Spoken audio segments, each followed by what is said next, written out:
time. So a lot of things cross my mind, you know, because there's many times in the day where obviously I have to stop myself from wanting to drink. So what I do is I sit with my uncomfortable feelings and I think about the things that are triggering me. I don't always share those things with you all. It's really something I have to sit with. I won't even look at my phone a lot of the times. I'll literally just grab my sketching pad over here. I'll either do a tarot reading or I'll start drawing, writing little poems. Today, I wanted to talk about what's triggering me. I think this makes sense to share today because it does have to do with other people. I have had a lot of relationships that are not equal. Not only not equal in terms of feeling and give and take or respect, but even honesty and authenticity is an exchange and a currency in a relationship that is a little bit lackluster for me. And that authenticity and that honesty vibrates higher to me than any kind of even someone agreeing with what I say or liking what I say or liking what I do. You know, a lot of people want friends around them to tell them what they want to hear, or friends around them to give them critiques or whatever. I like people around me who know how to have a back and forth that is based in something true. And that has really lacked a long time. And I think when I was drinking, that obviously didn't help. I know it didn't help. I also think it doesn't help that I like to be silly and I like to be funny, but I also expect real conversations. You know, it's really crazy. I think these days people are like, oh, this is my one friend that I have for this. This is my friend that I have for this. And they compartmentalize people. They're like, this is my friend I go to be serious with.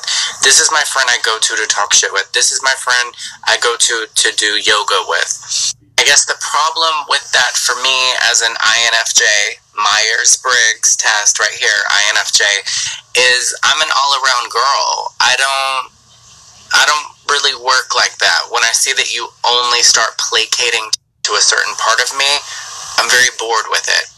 So that I'm like, oh, you think I'm only your serious friend? Let me start switching it up and being funny. Oh, you think I'm only your funny friend? Let me switch it up and show you we need to have a real talk about why you think that. You know, I'm complicated. I'm complex. And I just want relationships that can have every flavor. I just want relationships that can be funny, that can be serious, that can go deep, but also give you space. You know, that can be intense, but also allow you to breathe. It's like, I don't understand these relationships that are contingent upon one feeling. I think a relationship should be like a grocery store. You walk in and you're like, okay, what are we getting today? And sometimes that's dependent upon where you both are at. So sometimes you don't get anything. You're like, I need space. And that's cool too. We follow the philosophy of as below, so below, everything is nothing, nothing is everything. You would want relationships where it's all about authenticity, where it's not about these assigned roles. It's not, relationships are not like, let's go to a school where we wear the same uniform every day, have the same conversations every day. That makes no fucking sense. But it's like, even when you start researching narcissists, right, they're used to that constant drip pour. So when you pull back the energy, they're like, wait a minute, what the fuck is going on? It's like, no, bitch, I'm not going to give you that same thing you expect all the fucking time. This is not a one outfit fucking school assignment situation here. Let's experience all the things or back it up, because my relationship with myself is first and foremost now that I'm sober. So anything that does not complement that, allow me to be expressive and limitless, is going to trigger me.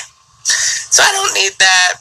And I also don't need people texting me after I post this, go, are you talking about me? If it applies to you, I probably am, and you probably already know what I'm talking about.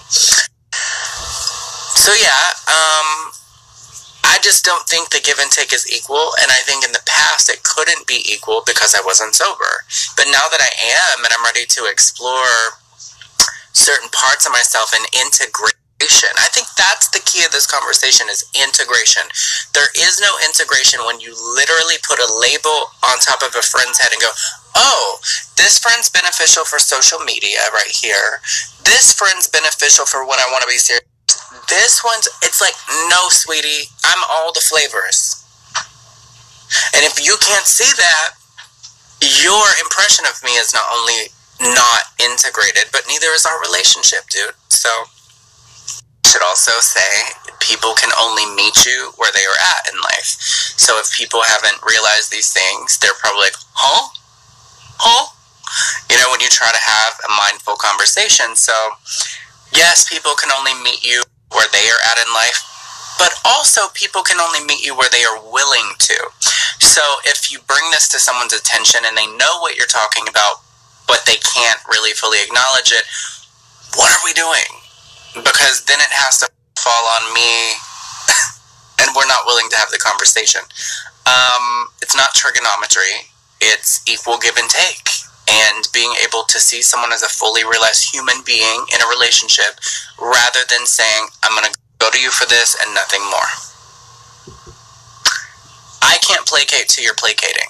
It doesn't make any sense. Okay?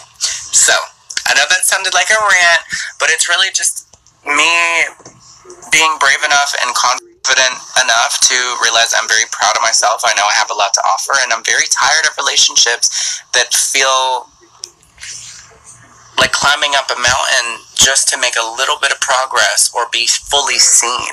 Being seen in a relationship is so important. And if I see you as who you are fully and you only want to see me as a crumb, I'm tired. I'm exhausted by trying to make you realize something that is so obvious.